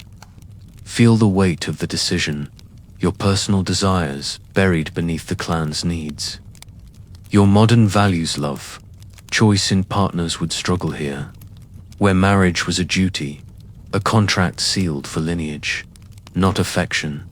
Consider the pressure to produce heirs, a relentless expectation to ensure the clan's future. Picture yourself in your residence at night, the air cool with the scent of tatami and a flickering lamp. Your wife kneels nearby, her kimono rustling softly, her face calm but heavy with the shared burden of continuing the family line. Smell the faint wax of the lamp, its warmth a small comfort in the dark. Hear the soft creak of the wooden floor, the distant hoot of an owl outside. Archaeological finds from samurai graves, like those at Kamakura, show family lineages meticulously recorded, with heirs central to a clan's survival. Feel the ache in your heart, the fear of failing to produce a son to carry your name. Your modern flexibility, choosing when or if to have children, would falter here, where heirs were a duty, their absence a threat to your legacy's survival. Step into a moment of ancestral reverence. Picture yourself at a festival honoring your clan's forebears, the air warm with the scent of rice cakes and burning cedar, the shrine, its red torii gate vibrant against the green of a forest, hums with the soft chant of priests and the beat of taiko drums. Smell the faint sweetness of sake offered to the kami, its warmth a shared prayer for ancestral guidance. Hear the rustle of your kimono as you bow, your katana heavy at your side, a symbol of your role as the clan's protector. Chronicles from the Taira clan describe samurai performing rituals to honor ancestors, their legacy a sacred trust. Feel the weight of their spirits, their names etched in your memory, urging you to uphold their honor. Your modern detachment as distant history would struggle here, where the past was a living presence, demanding your every action reflect their glory. Reflect on the sacrifices made for family, the personal desires set aside for the clan's survival. Picture yourself in a quiet garden, its gravel raked smooth, the air scented with moss and stone. You sit, your katana across your lap, its steel cool under your fingers, pondering a campaign that will take you from your family for months. Here, the soft trickle of a koi pond, its calm, a contrast to your inner resolve. Smell the faint dew on the grass, the cedar bench beneath you. Texts like the Hike Monogatari recount samurai leaving loved ones to serve their lord, their absence. Sacrifice for the clan's honor. Feel the ache in your heart, the longing for your children's laughter, suppressed for duty. Your modern balance work-life, harmony, family time would bend here, where family was served by absence. Your life given to secure their future. Move to a moment of teaching your heir. Picture yourself in a dojo, the air cool with the scent of polished wood and sweat. Your young son grips a barkan, its wooden weight heavy in his small hands, as you guide his stance. Smell the faint dust rising. From the floor, the cedar of the dojo's beams. Hear the soft clack of wood as he swings, his breath quick but determined.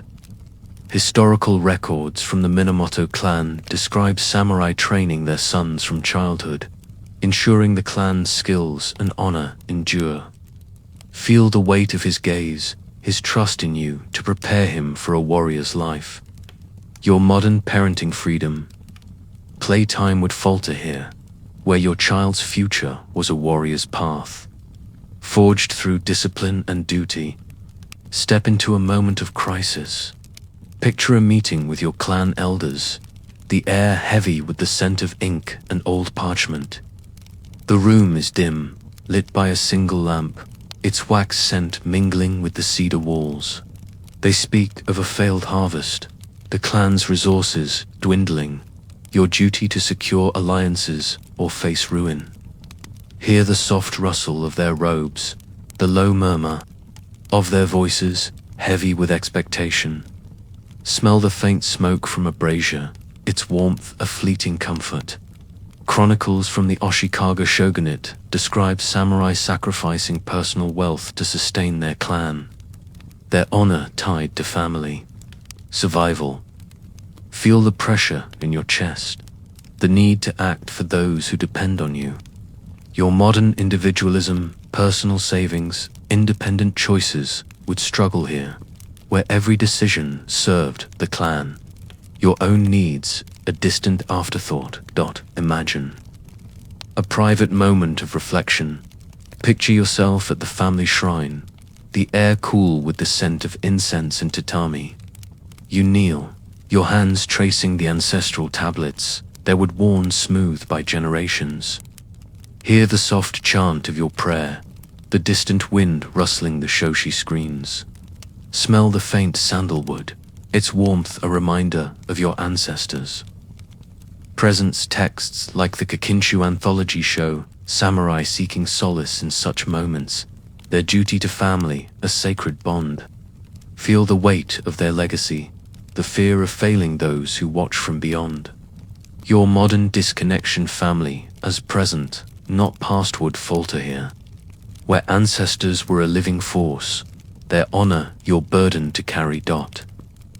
Now, picture the residence at night, its walls dark under a starry sky, the air scented with cedar and fading lamp oil. You sit with your family, sharing a sparse meal of rice and pickled vegetables, the air warm with the scent of miso. Hear the soft clink of chopsticks, the quiet laughter of your children, a fleeting joy in a life of duty.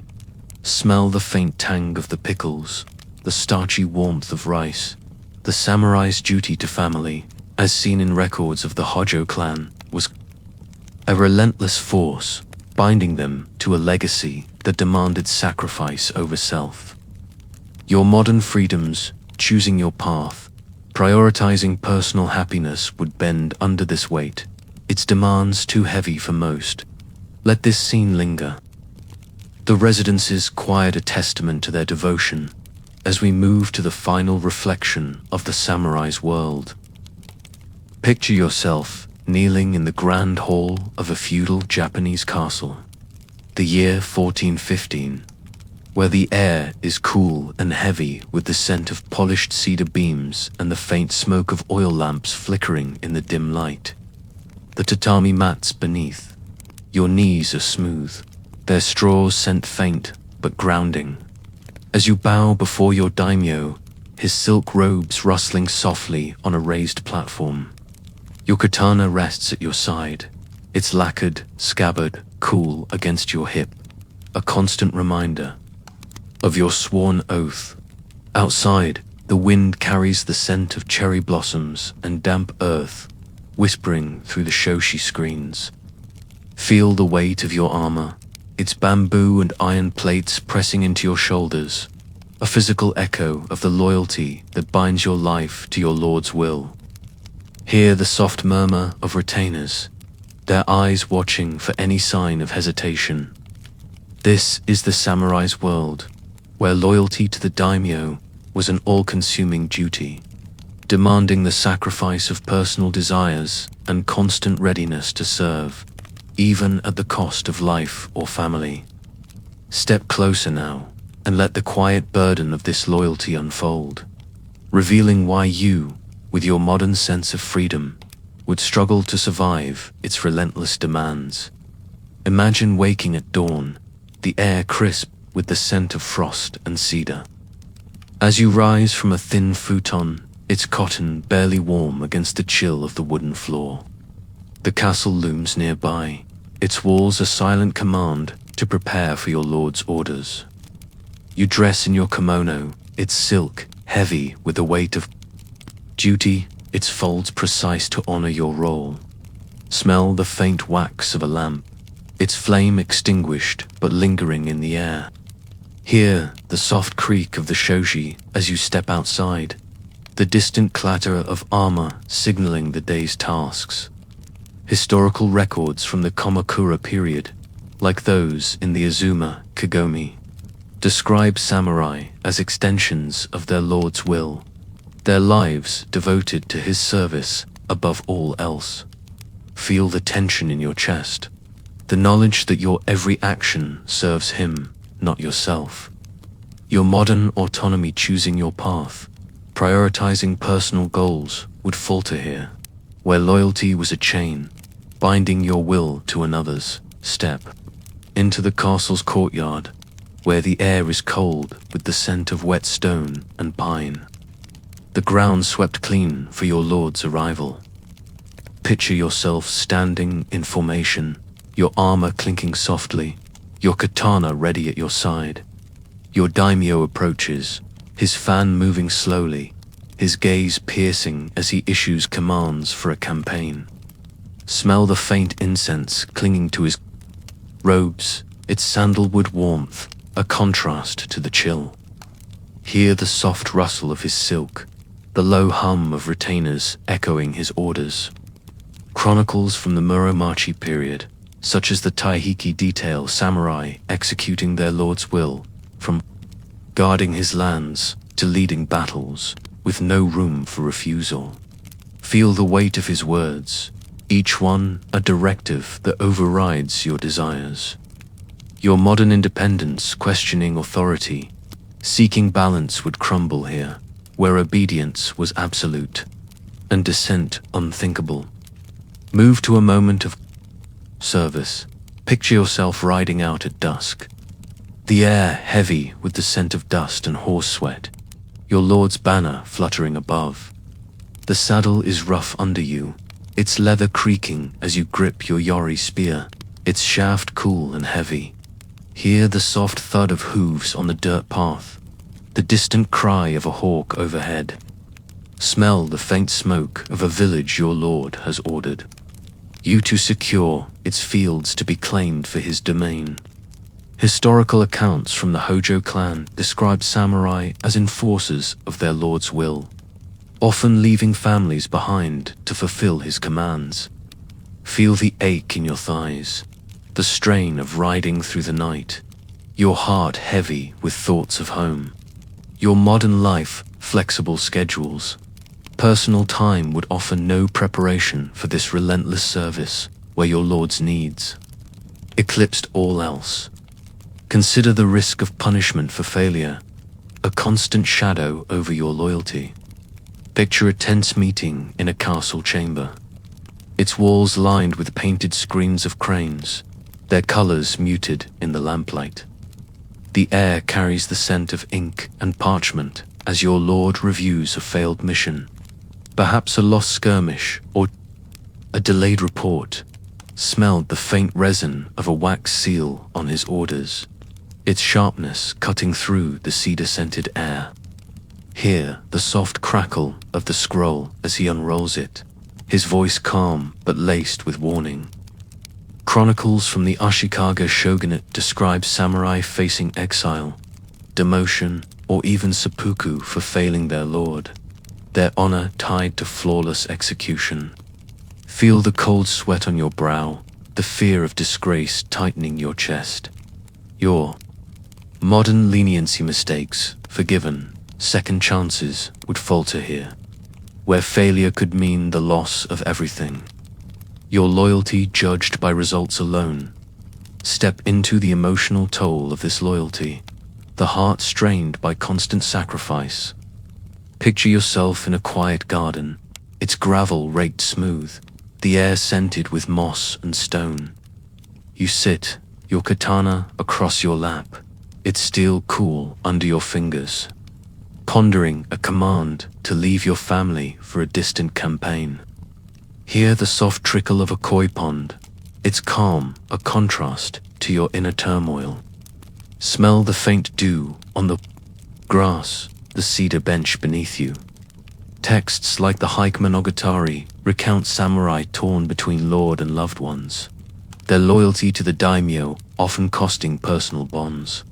Feel the ache in your heart, the suppressed longing for your children's voices buried for duty. Your modern priorities, family first, personal balance would struggle here. Where your lord's call was paramount, your heart a silent casualty. Move to a moment of public loyalty. Picture yourself in a castle banquet, the air warm with the scent of miso soup and grilled fish, the tatami mats soft under your knees. Your lord sits at the head, his presence commanding silence, his fan moving slowly as he speaks of his plans. Hear the soft clink of sake cups, the polite murmur of retainers, their eyes watching your response.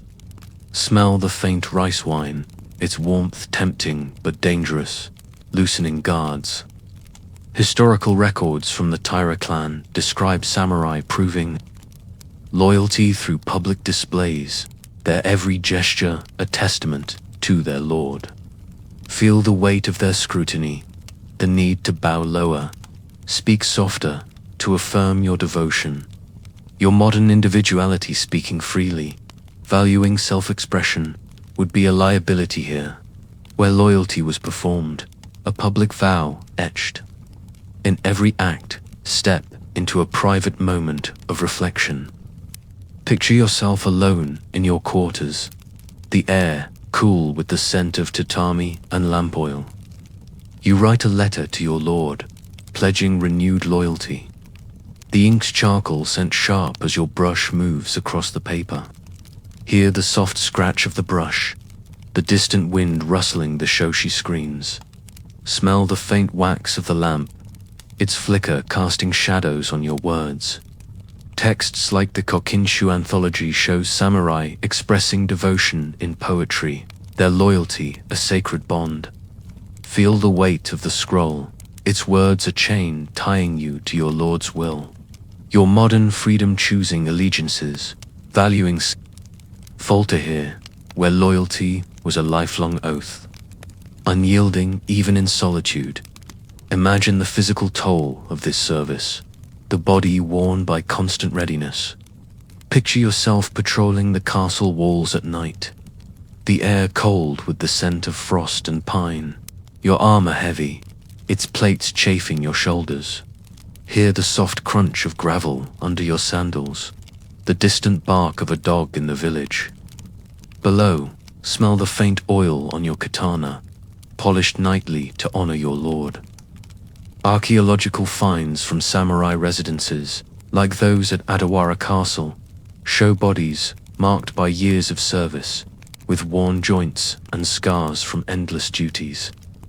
Feel the ache in your legs, the strain of standing guard through the cold. Your modern comfort ergonomic chairs, restful weekends would offer no relief here, where the body was a tool, always ready for the Lord's call. Reflect on the isolation of this loyalty, the self subsumed by duty. Picture yourself in a temple, its wooden beams scented with cedar and incense, kneeling before a shrine to pray for strength. The air is cool, the tatami soft, as you offer rice to the kami, its starchy scent mingling with the sandalwood. Hear the soft chant of a monk, the faint rustle of your kimono as you bow. Historical accounts from the Minamoto clan describe samurai seeking divine aid to uphold their lord's will. Their loyalty, a sacred trust. Feel the weight of your katana, its presence, a reminder of your vow. Your modern connections, friends, personal goals would fade here, where loyalty to the Lord was a solitary path, isolating you from all but his command. Now, picture the castle. At dawn, its walls glowing faintly under a pale sky, the air scented with dew and cedar. You stand in the courtyard, your armor gleaming, your lord's banner above you, its silk snapping in the breeze. Hear the soft clink of your katana, the murmur of retainers preparing for the day's duties. Smell the faint smoke from a village hearth, its warmth a distant memory. The samurai's loyalty, as seen in records of the Hojo clan, was a relentless force, demanding the sacrifice of self for Lord. Your modern freedom, individual choice, personal dreams would bend under this duty, its weight too heavy for most. Let this scene linger, the castle's quiet a testament to their devotion. As we move to the final reflection of the samurai's world, picture yourself on a quiet hill overlooking a feudal Japanese valley, the year 1600, where the air is cool and fragrant with cherry blossoms and damp cedar. The sun sets, casting a golden glow over rice fields, their green tips swaying in the evening breeze. Below, a castle's wooden walls stand firm, its tiled roof glinting faintly, while a samurai's armor rests on a stand, its lacquered plates catching the fading light. Feel the soft grass under your sandals, cool and yielding. As you hold a katana, its hilt smooth yet heavy with duty. Hear the distant chime of a temple bell, its soft toll blending with the rustle of leaves and a stream's gentle murmur. This is the samurai's world, a realm of honor and hardship, where every moment tested body, mind, and soul. Step closer, now, and let their legacy unfold, revealing why you, accustomed to modern comforts, would struggle to survive their relentless challenges. As we reflect on their enduring strength, let us retrace the samurai's life, each challenge a barrier to modern sensibilities. Begin with the brutal training regimen, forging warriors from childhood. Picture a young boy in a dojo at dawn, the air cold with cedar and wax from polished floors. His hands grip a bokken, its weight bruising his palms as he repeats kata under a sensei's stern gaze. Smell the faint sweat on his kimono, the dust rising from the yard. Hear the clack of wood, his stifled grunt of effort. Kamakura period records, like those of the Minamoto clan, describe training that hardened bodies, leaving no room for weakness. Your modern ease-off beds, casual exercise, would falter in this crucible, where pain was a daily teacher. Move to Bushido's weight, the code-binding samurai to sacrifice. Picture yourself kneeling in a tatami-lined hall, the air heavy with incense and straw. Your lord demands loyalty, your katana a symbol of your vow. Feel the silk of your kimono, its folds precise, heavy with duty. Hear the murmur of retainers, judging your honor. Texts like the Hogakure emphasize Bushido's demand for selflessness, where shame could lead to seppuku. Smell the ink of an oath scroll, its charcoal sharp. Your modern individualism, personal goals, free choices would bend under this code. Where your life served another, and honor was a chain. Step into the threat of duels, where a glance could spark death. Picture a village square at dawn, the air cool with dew and petals, your katana cold in your grip. A rival faces you, his blade gleaming. Hear the twang of a distant bow, the onlookers hush. Smell the oil on your blade, polished to a mirror's edge. Muromachi period chronicles, like the Taihik, describe duels as tests of nerve, a misstep fatal. Feel the pulse in your throat, armor pressing your shoulders. Your modern aversion to conflict talking, avoiding would freeze you here, where steel answered slights, and survival hung on a stroke. Consider the political intrigue, a web of deception demanding cunning. Picture a castle banquet, the air warm with miso and sake, tatami soft under your knees. Retainers smile, but their eyes hide ambition. Hear the clink of cups, a biwa's strum masking plots. Smell the rice wine, its warmth dangerous. Hojo clan accounts detail samurai navigating alliances, betrayal ever present. Feel the tension in your chest, watching every glance. Your modern openness, trusting, sharing would be a liability. Where survival meant guarding your thoughts, move to the harsh living conditions, testing the body daily. Picture your residence, walls creaking in a winter wind, the air cold with damp tatami and sparse coals. Your futon is thin, barely warm. Smell the vinegar of pickled radish, your only meal. Hear rain patter on the thatched roof, chilling your bones.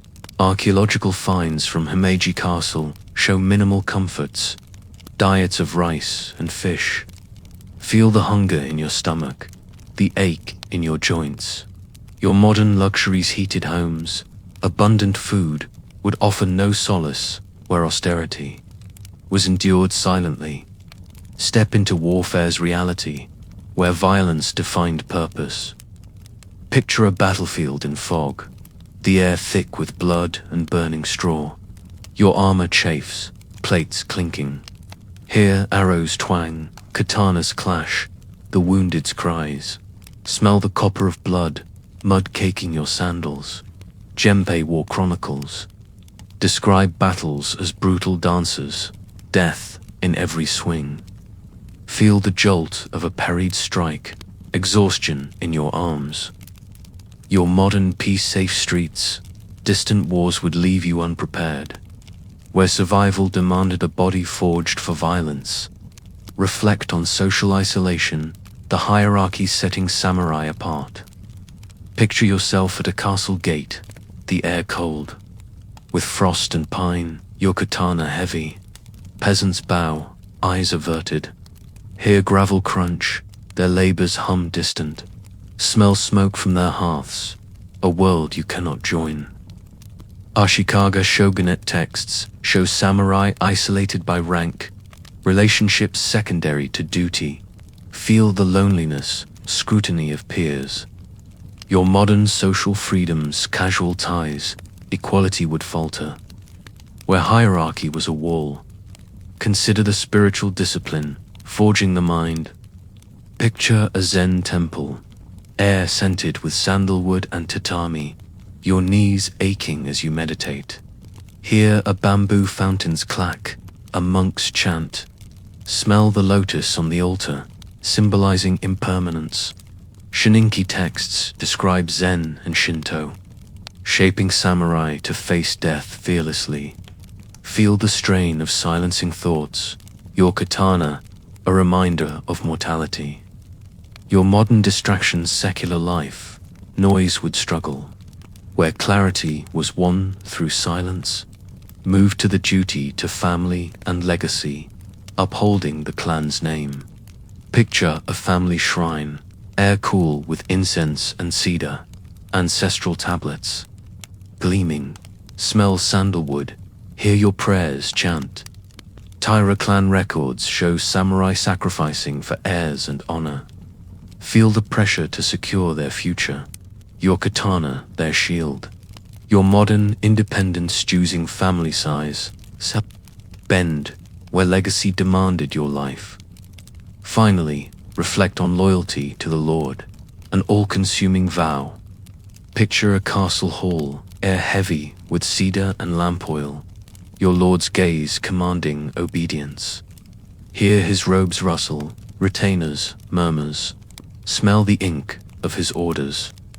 Minamoto clan records describe samurai as extensions of their lord, lives. Forfeit for his cause. Feel your armor's weight, personal dreams sacrificed. Your modern autonomy questioning authority would crumble, where loyalty was eternal.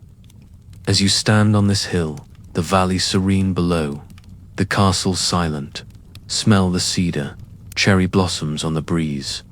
Hear the streams murmur, the temple. Bells toll, archaeological finds katanas, scrolls whisper of their lives.